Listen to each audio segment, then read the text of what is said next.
Your department has more than 400 uncrackable Apple devices in evidence. Is that right? Well, it's exactly right. We, since 2014, when Apple re-engineered its devices so that it no longer could open its own devices in response to court orders, we now have 423 Apple devices, iPhones, iPads, where a court has determined that there's probable cause, there is evidence on that device relevant to a criminal case, necessary and relevant, and we can't access it because Apple has created has recreated its device so it cannot respond to court orders. It's just so extraordinary. It's such a 21st century problem and issue.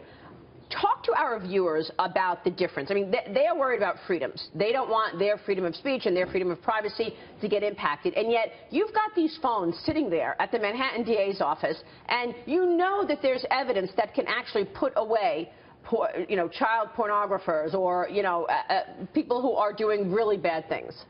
In fact, 10% of those devices that are in our office relate to homicides. Another 10% relate to sex crimes. Ironically, 35% of the devices relate to individuals who we believe have committed cybercrime or identity theft. So the Apple encryption is actually protecting individuals whom we believe are trying to hack into your computer and mine. So, what do you do? Well, I think ultimately, first of all, we need to raise the level of awareness in the United States about what all this means. We've always talked about encryption in the federal national security context, Maria, San Bernardino, and cases like that. But in reality, the biggest impact is going to be in state courts and offices like mine around the country, where 95% of the criminal cases are handled.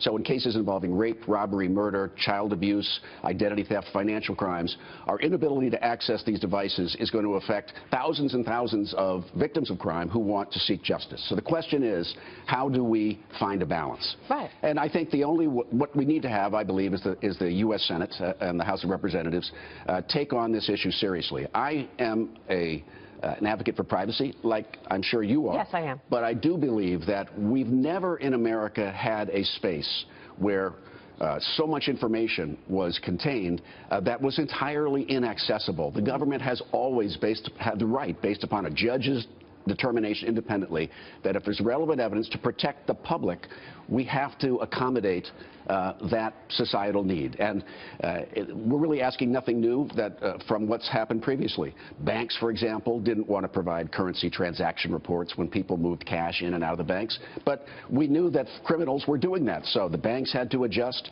When the telephone companies moved from copper wire to cable in 1994, they didn't want to provide an access point for law enforcement to tap into phone calls with a court-ordered warrant. But we know people were using the phones and doing drug deals and committing crimes. So we accommodated it. A balance was struck. Right now, the problem is that there are no rules in this space.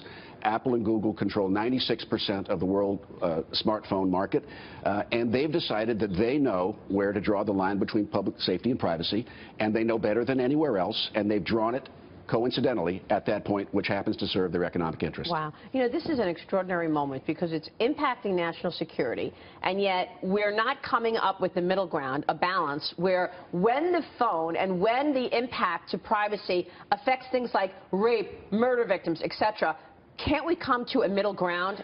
I believe we can, and I believe with a strong presidential leadership we can.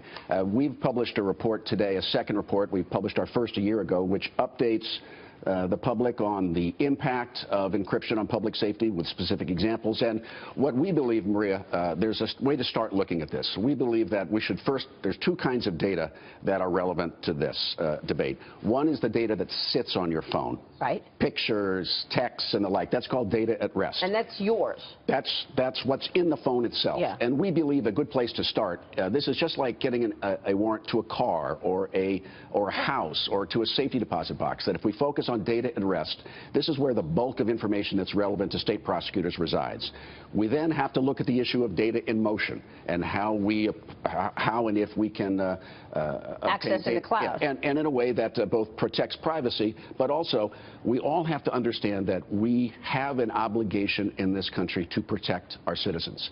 And when we create a space which is intentionally designed to prevent government from protecting its citizens, the government has to step in and find a reasonable balance. I think we can.